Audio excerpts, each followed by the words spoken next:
উপস্থিত আজকে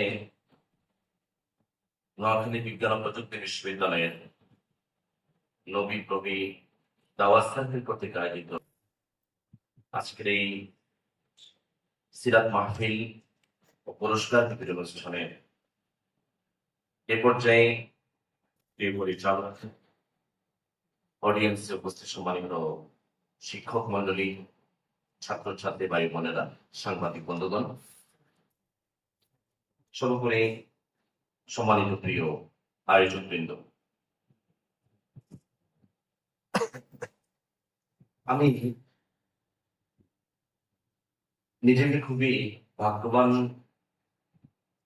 মনে করছি এবং আমার মালিক আল্লাহ তাআলাকে আমি শুকরিয়া জানাচ্ছি। কারণ যে আল্লাহ রাব্বুল আলামিন আমাকে একটি প্রতিশ্রুতিশীল সম্ভাবনাময় বিপ্লবী জেনারেশন, যেটাকে এখন 24-এর গণ অভ্যুত্থানকে কেন্দ্র করে এই পরিভাষাটি বেশি আলোচিত হয়েছে, আমরা যেটাকে জেন জি বলি, সে সমস্ত প্রতিশ্রুতিশীল ভাই বোনদের আজকের এই দারুণ আয়োজনে আমি আমাকে আবিষ্কার করতে পেরেছি। সেজন্য আমি আল্লাহ রাব্বুল আলামিনের কৃতজ্ঞতা আদায় করছি। কৃতজ্ঞ হচ্ছি আপনাদেরও, যারা আপনারা আমাকে বড় আয়োজনে, মর্যাদার দিক থেকে অতীব গুরুত্বপূর্ণ আয়োজনে আপনারা যারা আমাকে এখানে অন্তর্ভুক্ত করেছেন, আমাকে সম্মানিত করেছেন, সেজন্য আল্লাহ রাব্বুল আলামিনের কাছে আপনাদের জন্য উত্তম প্রতিদান কামনা করছি। আমাকে অবশ্য এখন এই মুহূর্তে একটা পরীক্ষা দিতে হচ্ছে, কারণ আহ, যেই কথাগুলো বলার জন্য 40 মিনিটস এর প্রিপারেশন কমপক্ষে, সেটাকে এখন মিনিমাইজ করে 20 মিনিটসে আনা অনেক কঠিন কাজ। তদুপরি একটি গুরুত্বপূর্ণ বিষয়ে আমরা অবতারণা করার ইচ্ছা করেছিলাম।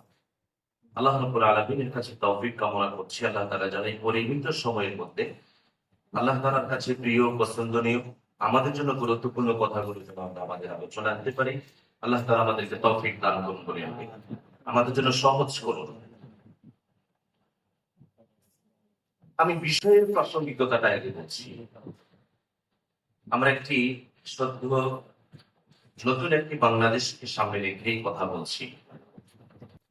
যেন জি বলতে আমরা যা বুঝি, 1997 সাল থেকে 2012 সালের মধ্যে যাদের জন্ম, অর্থাৎ যাদের বয়স 13 থেকে 27, এই জেনারেশনের নেতৃত্বেই নতুন একটি বাংলাদেশের জন্ম হয়েছে। আমরা এটাকে দ্বিতীয় স্বাধীনতাও বলছি। এখন আমাদের দেশটাকে নতুন করে নির্মাণের প্রসঙ্গ এসেছে, নানান সংস্কার প্রস্তাব চলছে, সংস্কারের জন্য নানান কমিশন যখন গঠিত হচ্ছে, তখন আমরা একটু রিভিউ করতে চাচ্ছি আমাদের আজকের যে গুরুত্বপূর্ণ আয়োজনটি সিরাত মাহফিল। এই সিরাত মাহফিল রাসূলুল্লাহ সাল্লাল্লাহু আলাইহি ওয়াসাল্লামের সিরাত নিয়ে খুবই যৌক্তিক একটি প্রশ্ন, এবং মাঝে মাঝে নিন্দুকেরাও ভিন্নভাবে বিষয়টাকে উপস্থাপন করেন যে 1400 বছর পরে বা জন্মের সময় ধরলে 1450 বছরের বেশি সময়, এত পরেও কি মুহাম্মদ রাসূলুল্লাহ সাল্লাল্লাহু আলাইহি ওয়াসাল্লাম কি গোটা বিশ্বের জন্য প্রাসঙ্গিক কিনা?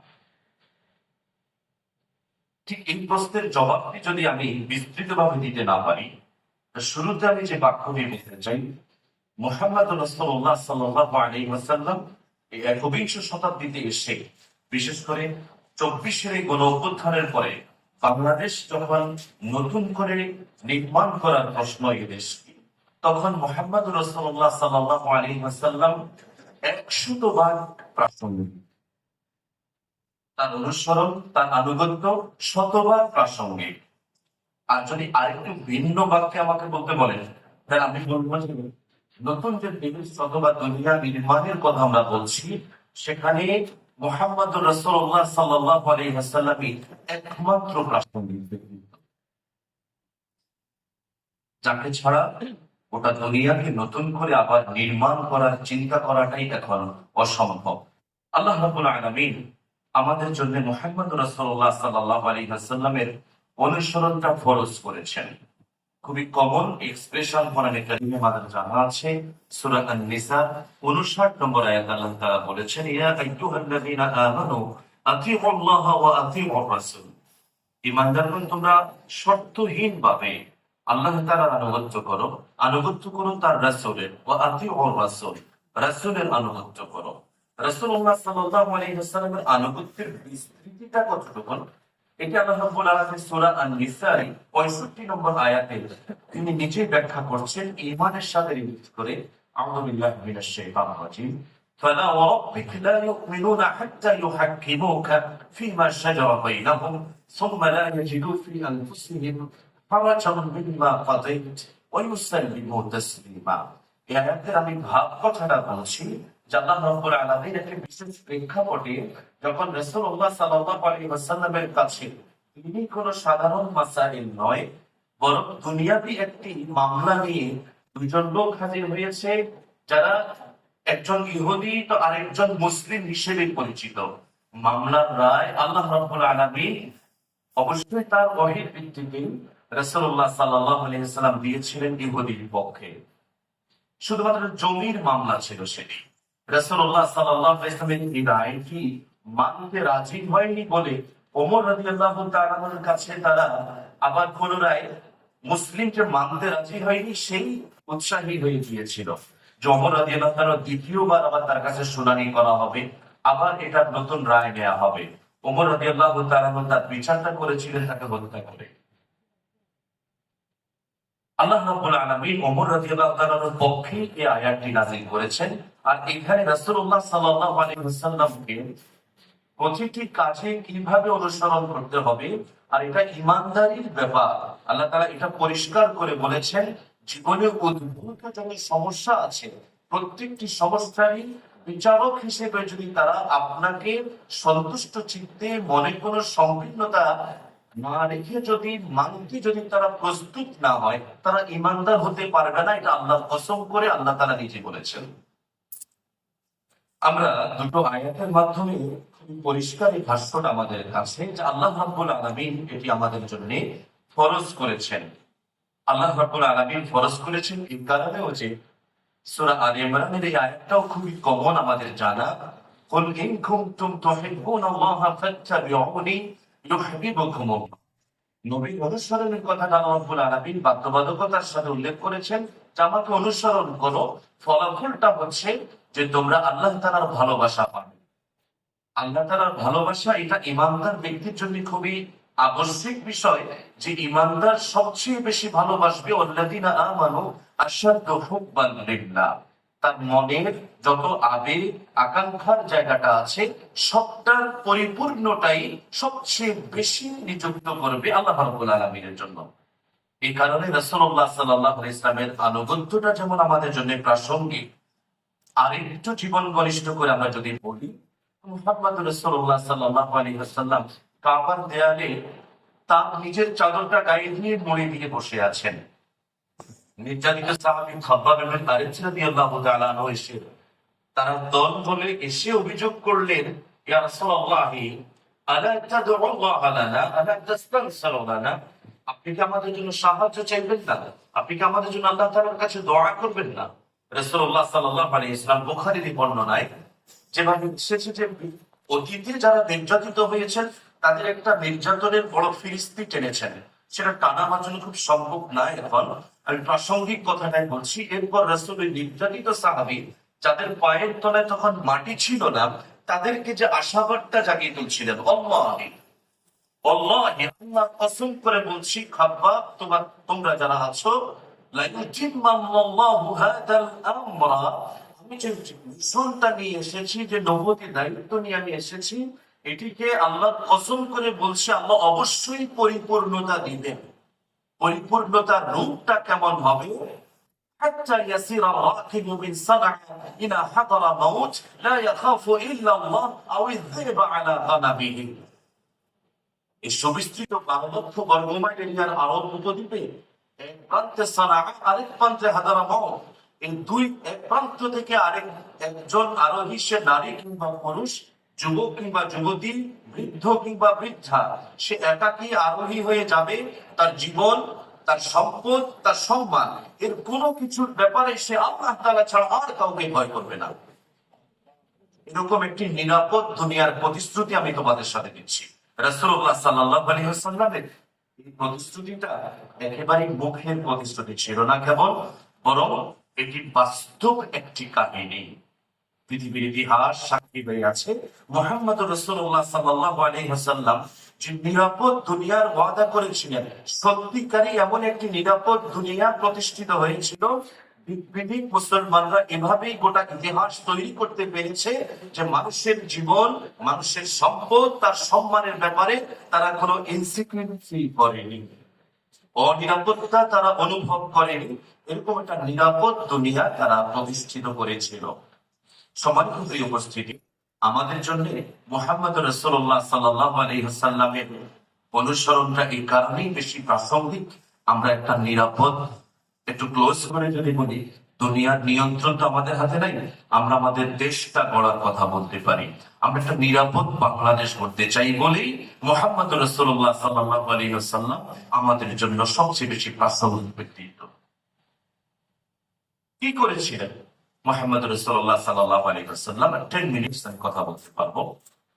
দুটো কথা আগে মূল জবাবটা দিয়ে দিয়ে এরপরে যতটুকু ব্যাখ্যা করা যায়।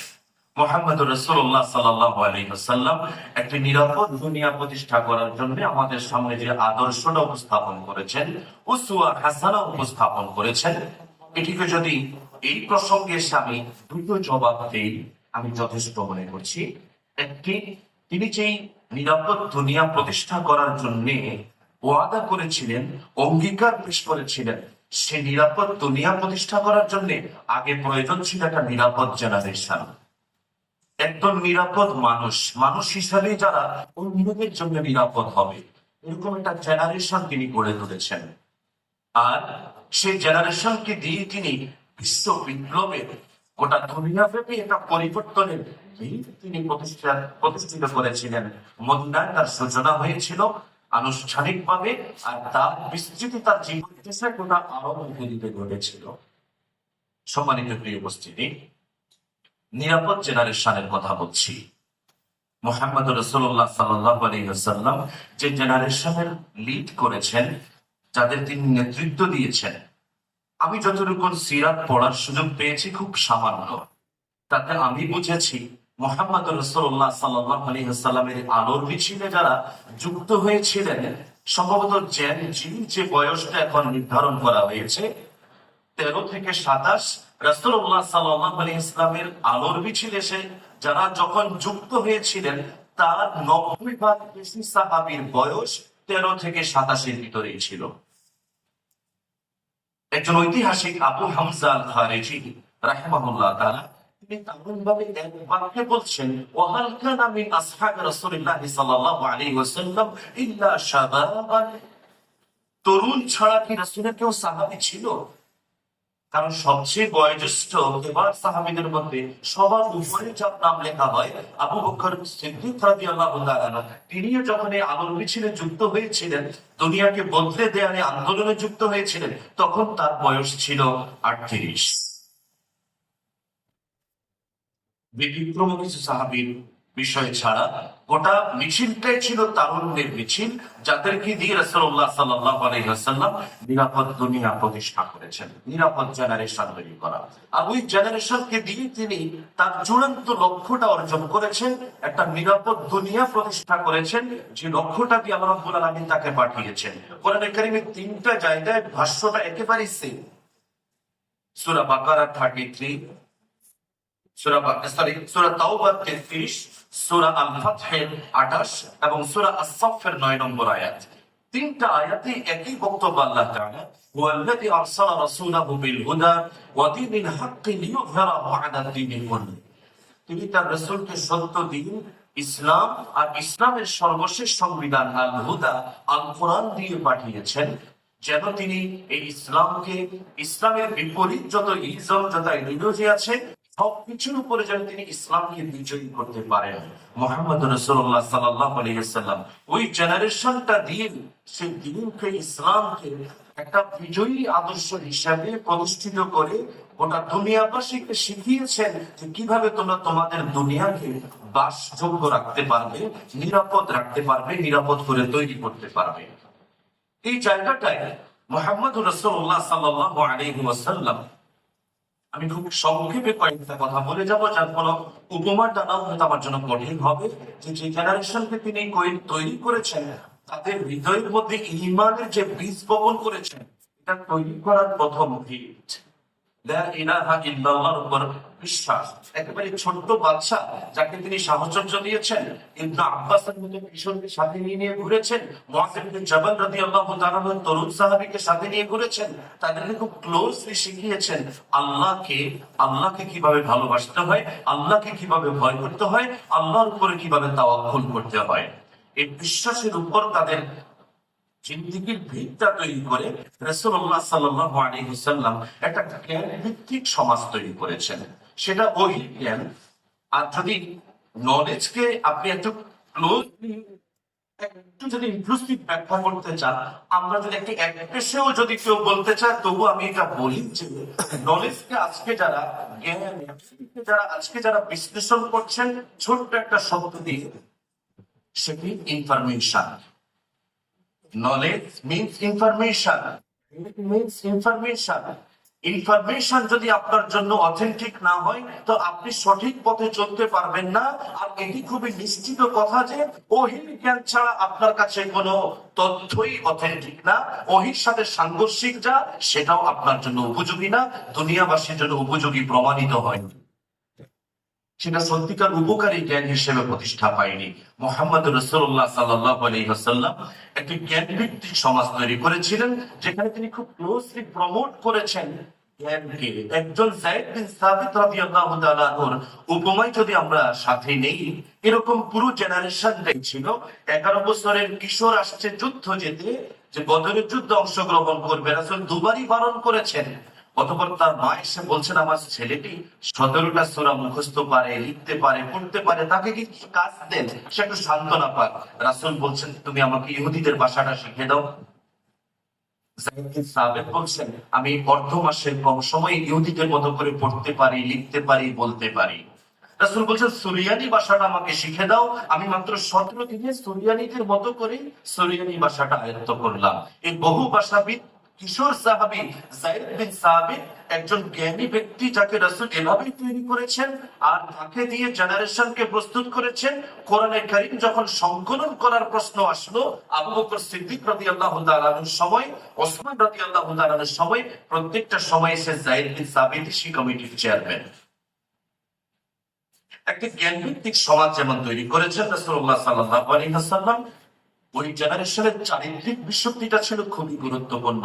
এই কারণে যুবকটা খুবই দুঃসাহস নিয়েই, তার কাছে এটা দুঃসাহসের ব্যাপারটা ছিল না, এবং এটাকে খুব সিম্পলি সে শেয়ার করার মনে করেছে।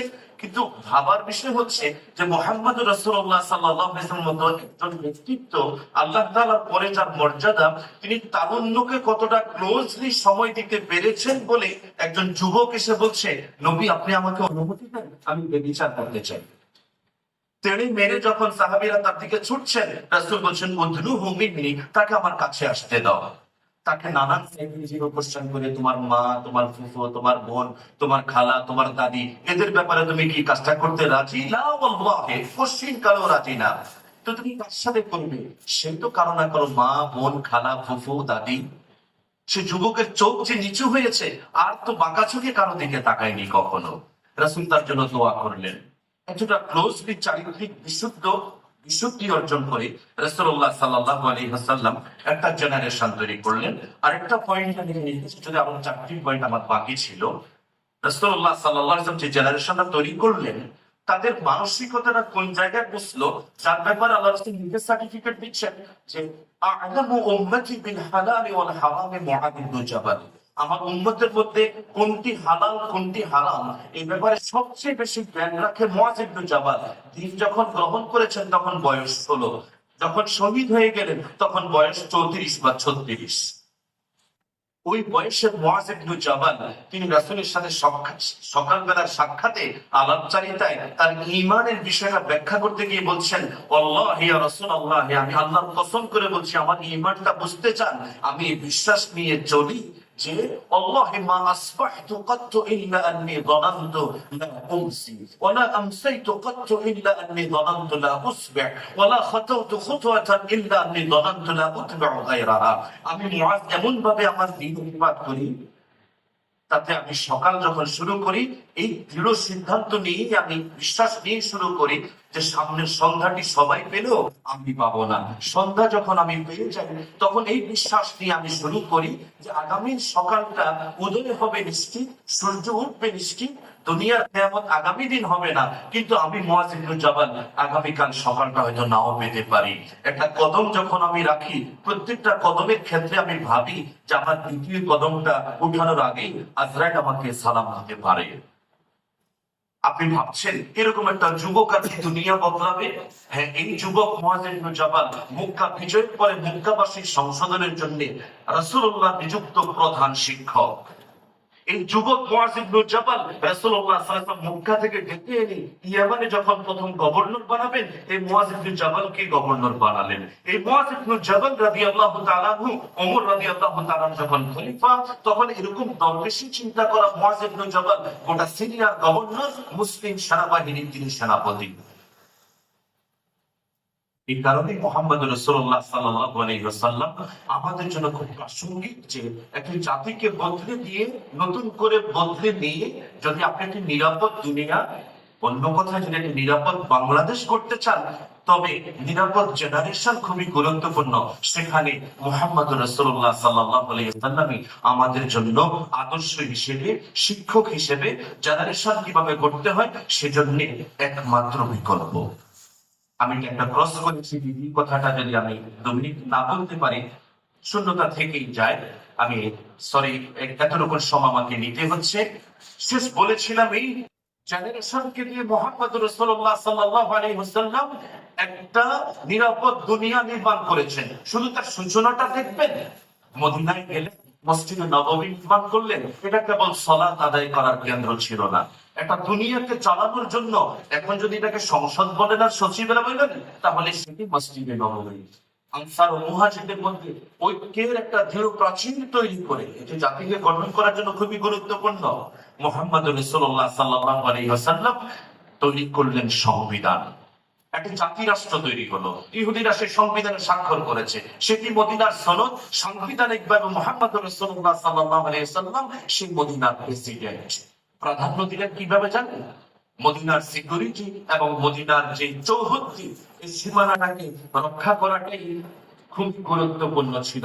এই কারণে যখন প্রয়োজন হয়েছে জোহরের সালাত কি আসরের সালাত কাজা করেও তিনি পরীক্ষা খনন করেছেন, আগে মদিনার সীমানা রক্ষা করো। একটা নতুন দেশ কিভাবে বাঁচাতে হয় আর সীমানা কিভাবে রক্ষা করতে হয় রাসূল শিখিয়েছেন। মদিনার মসজিদের শেষ ইনফরমেশনটা দিচ্ছি। মদিনার মসজিদের দক্ষিণ পাশে মদিনাকে গিয়ে প্রথম দেখলেন বাজারটা কন্ট্রোল করে ইহুদিরা। মদিনার দক্ষিণ পাশে একটা আলাদা জায়গা দিলেন, বাজার হিসাবে বরাদ্দ করলেন, আর সেই বাজারে রাসূলুল্লাহ সাল্লাল্লাহু আলাইহি ওয়াসাল্লাম নীতিমালা দিয়ে দিলেন কিভাবে ব্যবসা করতে হবে। ওই বাজারটা রাসূল নিজে মনিটর করেছেন, বস্তার ভিতরে হাত ঢুকিয়ে দেখেছেন পণ্যগুলো ঠিক আছে কিনা।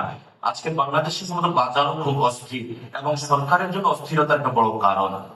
মুহাম্মদ রাসূলুল্লাহ সাল্লাল্লাহু আলাইহি ওয়াসাল্লাম আমাদের জন্য এই কারণেই প্রাসঙ্গিক যে মক্কা থেকে হিজরত করে গিয়ে একটি নতুন দেশকে কিভাবে গড়তে হয় আর কোনগুলোকে প্রায়োরিটি লিস্টে আনতে হয়, কিভাবে কোন মূলনীতির ভিত্তিতে গড়তে হয়, সেটি রাসূল আমাদেরকে শিখিয়েছেন। এই জন্য জির বাংলাদেশকে নতুন করে গড়তে হলে মুহাম্মদ রাসূলুল্লাহ সাল্লাল্লাহু আলাইহি ওয়াসাল্লাম একমাত্র প্রাসঙ্গিক ব্যক্তিত্ব। আপনারা কি আমার সাথে একমত? আল্লাহ তাআলা আমাদেরকে সেই পথ অনুসরণ করে পথ চলার তৌফিক দান করুন, আমিন। আসসালামু আলাইকুম।